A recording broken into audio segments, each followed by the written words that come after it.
Hey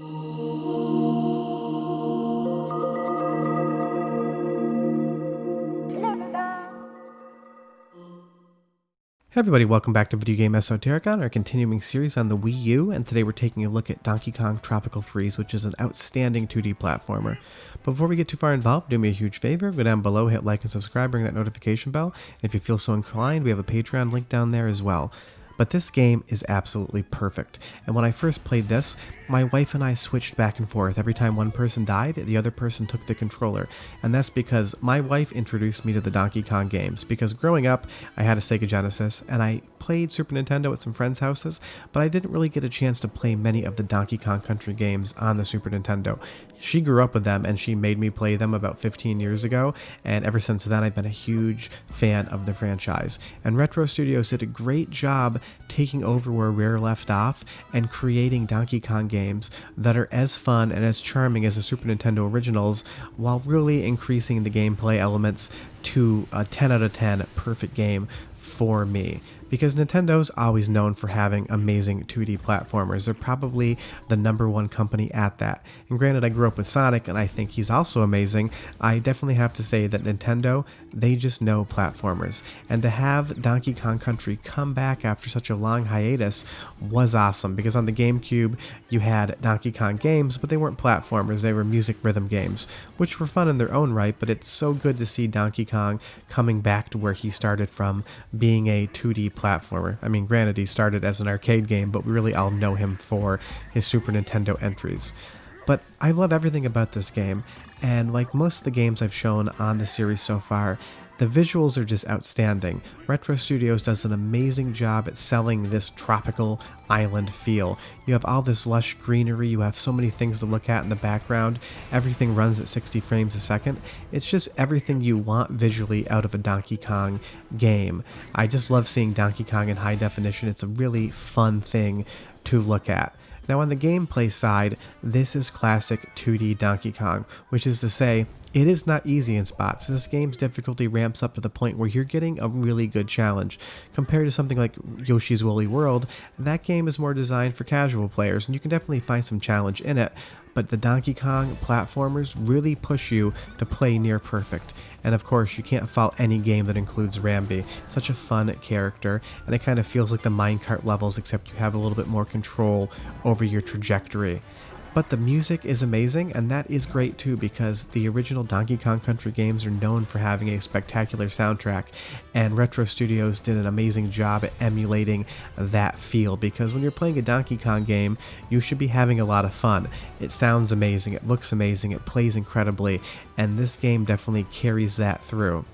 Now, there is a Switch version available as well, and it doesn't really add a ton. Funky Kong is a playable character and it has an easy mode, but if you can find the Wii U version cheaper and you have a Wii U, it is as good as the Switch version. Granted, you can't play it on the go, but I don't really play my Switch that much mobile, so I've never felt compelled to upgrade my version of Donkey Kong to the Switch version.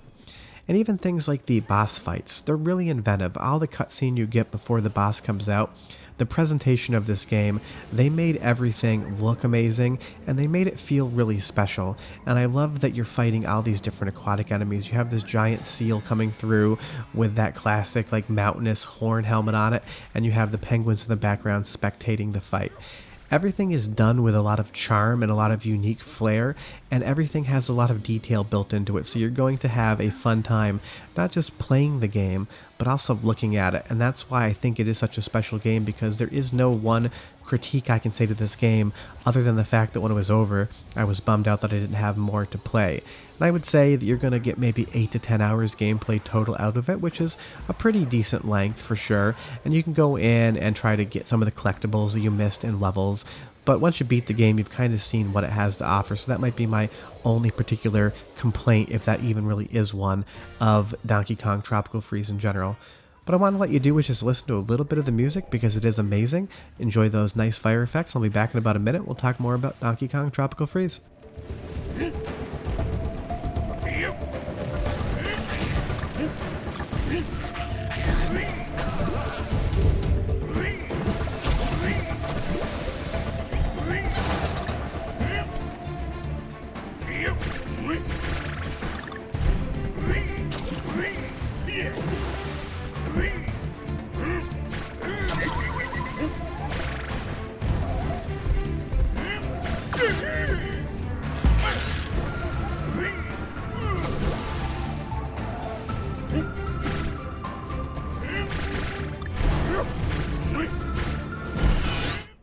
I appreciate the fact that each island setting has its own unique feel to it, and now we're in the ice world, and it's funny how close this adheres to a 16-bit style 2D platformer.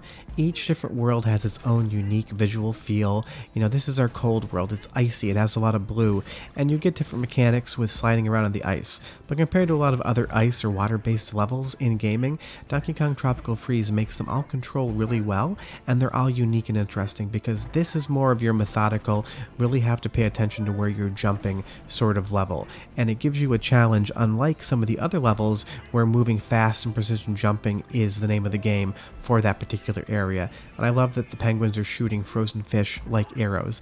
Even things like the projectiles that your enemies are shooting are designed specifically just for that individual level, and it just makes everything feel unique because you never think you're getting bored with this game.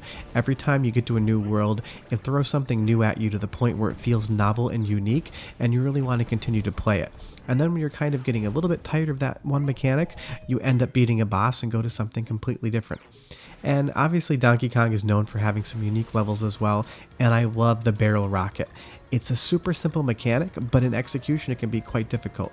Hold the A button down and you're going to ascend. Let go of the A button and you're going to descend. But it has a momentum and a gravity all its own that is easy to learn and very difficult to master. But when you're doing it really well, it feels amazing. Dipping underneath that orange and over the gigantic blue raspberry, it's just a lot of fun. And then when something like this penguin and this wooden robot with wheels comes out, it is challenging to a degree where you feel like you're playing a completely new level with a new mechanic, and the game's constantly throwing those mechanics at you to spice up the gameplay, so you're never going to get to the point where you want to see something new.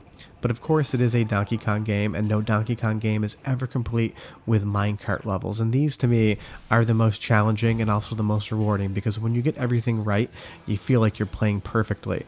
But they do take some memorization to really understand what's going on, and I even love the fact that they threw in just a little bit different minecart, and you're now on a log flume ride, and it operates the exact same way as the minecart, except now we have a little bit of water to go across, and momentum, how high you jump, and when you jump, you see I took a hit there, the higher you jump, the more you sink, and you're able to get those collectibles. So they were able to take the classic Donkey Kong minecart formula and throw just a little curveball in it by giving you those water physics in the log flume ride as well. And that's what I love so much about this game, is that it feels like a complete evolution of the original Super Nintendo formula. And if you've never played the other Donkey Kong game on the Wii, I recommend you play that as well. Tropical Freeze holds up a lot better because it is in high definition, so it looks and feels like a game that could have come out 6 months ago, not 6 years ago. But no matter how you decide to play this game, 100% you have to do so. If you don't own it, grab it on the Wii U, grab it on the Switch, whatever you can get a better deal on, you're going to enjoy the ever-loving hell out of this game. And I really hope that we get a new Donkey Kong game on the Switch soon, because I want more of this. But short of that, that's Donkey Kong Tropical Freeze. If you never played it, you have to. But we will be back next Tuesday with an episode in our Wii U series, and we'll have videos on Friday and Sundays as well. But do me a favor, hit like and subscribe, and we'll see you guys next time. Bananas. Bye-bye.